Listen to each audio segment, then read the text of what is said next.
Good morning students. Students, आज हमारा topic है करंट डेंसिटी।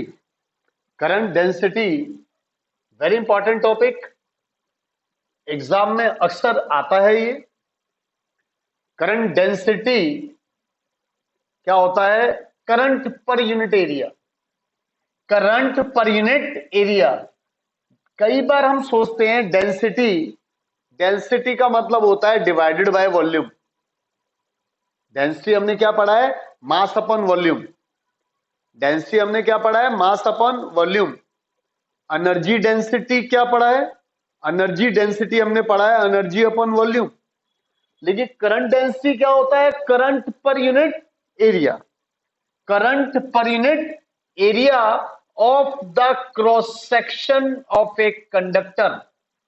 करंट पर unit area of the cross section of a conductor which is perpendicular to the direction of current is called current density.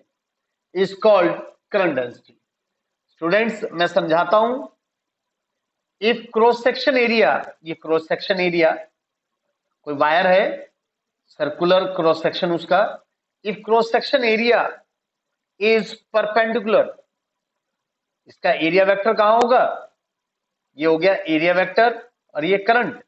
तो area vector और current same direction में है, लेकिन जो ये एरिया है, ये जो एरिया है, क्रॉस सेक्शन एरिया है, वो करंट से कितना डिग्री का एंगल बना रहा है? 90 का। ये जो क्रॉस सेक्शन एरिया है, आप देखें, अगर ये एरिया है और ये करंट की डायरेक्शन है, तो करंट इस एरिया के साथ कितना एंगल बना रही है? 90 डिग्री का। आप देख लें। तो अगर एरिया और करंट इस तरह से 90 डिग्री का एंगल बना रहे हैं, तब करंट पर यूनिट एरिया यानी J is equal to current. Current density को किससे रिप्रेजेंट करते हैं? J से। Current upon area, I upon A. J is equal to I upon ए।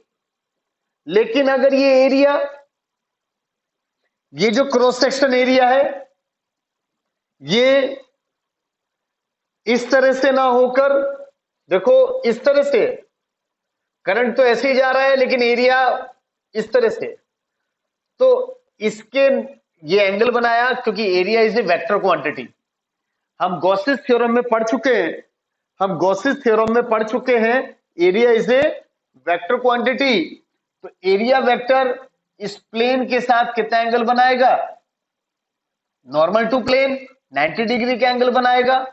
अब इसका ये component in the direction of current, इसका कंपोनेंट क्या हो गया? ए कॉस थीटा। तो इस केस में J इज इक्वल टू, यानी if cross section area is not perpendicular to flow of current, तो हम एरिया वेक्टर का वो कंपोनेंट ले लेंगे जो करंट की डायरेक्शन में होगा। जैसे यहां पर करंट की डायरेक्शन में ए है, लेकिन ये जो है सरफेस, जो सरफेस है वो इसके साथ 90 डिग्री का एंगल बना रही है, यानी current upon area. Current upon area, ये एरिया, तो करंट अपॉन एरिया। मेरी बात समझ गए स्टूडेंट्स? लेकिन इस केस में ये ऐसे है, तो इसका ये कंपोनेंट, ये क्या हो गया? करंट की डायरेक्शन में इसका ये कंपोनेंट क्या हो जाएगा? A cos theta.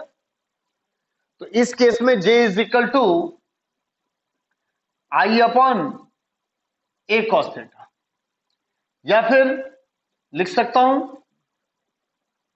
और I is equal to J A cos theta, या फिर I is equal to vector J dot vector A. मैं बता दूं स्टूडेंट्स, पहला पॉइंट क्या है? J यानी current density. Current density is vector quantity.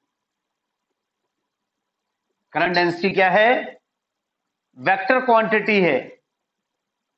इसकी ऐसा यूनिट J, की ऐसा यूनिट एम्पियर।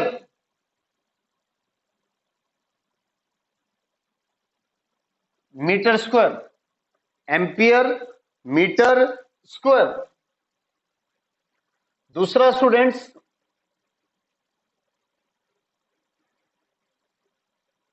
ये लीजिए दूसरा पॉइंट, तीसरा point, dimension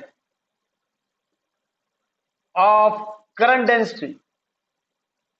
dimension of current density क्या होता है? J is equal to I upon A, I की डायमेंशन ए, एरिया की एल स्क्वायर। क्या होता है ये? Current divided by area. तो J की डायमेंशन क्या आ जाएगी? आप देख लें स्टूडेंट्स, इसके ऊपर एक क्वेश्चन लेता हूं।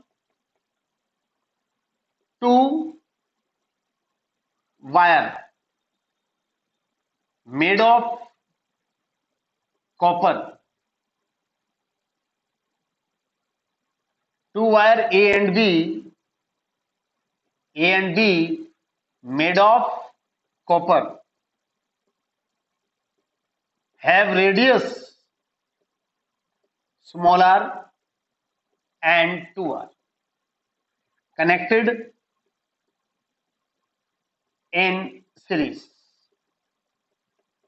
If current density of A is J, what is current density of B? What is current density of B?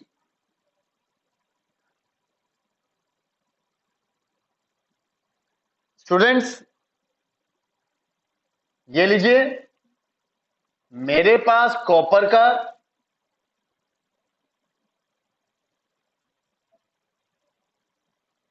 ये लीजिए ए, ये बी, इसका रेडियस आर और इसका रेडियस 2r, जैसा कि यहां कहा गया है। क्योंकि since connected in series,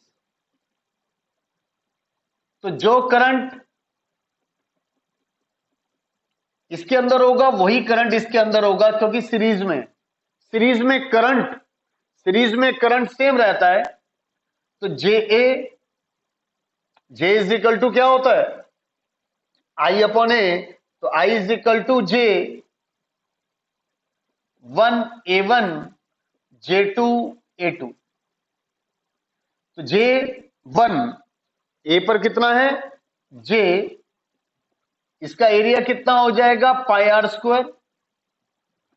J2 निकालना है, एरिया क्या हो जाएगा इसका? पाई 2r का होल स्क्वायर। तो मेरे पास आ गया, आप देख लें, J pi r square, J2 pi 4r square. R square से आर स्क्वायर कट गया, पाई से पाई कट गया। तो J2 क्या आ जाएगा? J/4। J2 क्या आ जाएगा हमारे पास? J2 क्या आ जाएगा? J2 आ जाएगा हमारे पास J/4। तो स्टूडेंट्स, इस तरह के न्यूमेरिकल्स एक एक नंबर में एग्जाम में पूछे जा सकते हैं। आज मेरा एक बहुत छोटा टॉपिक था करंट डेंसिटी।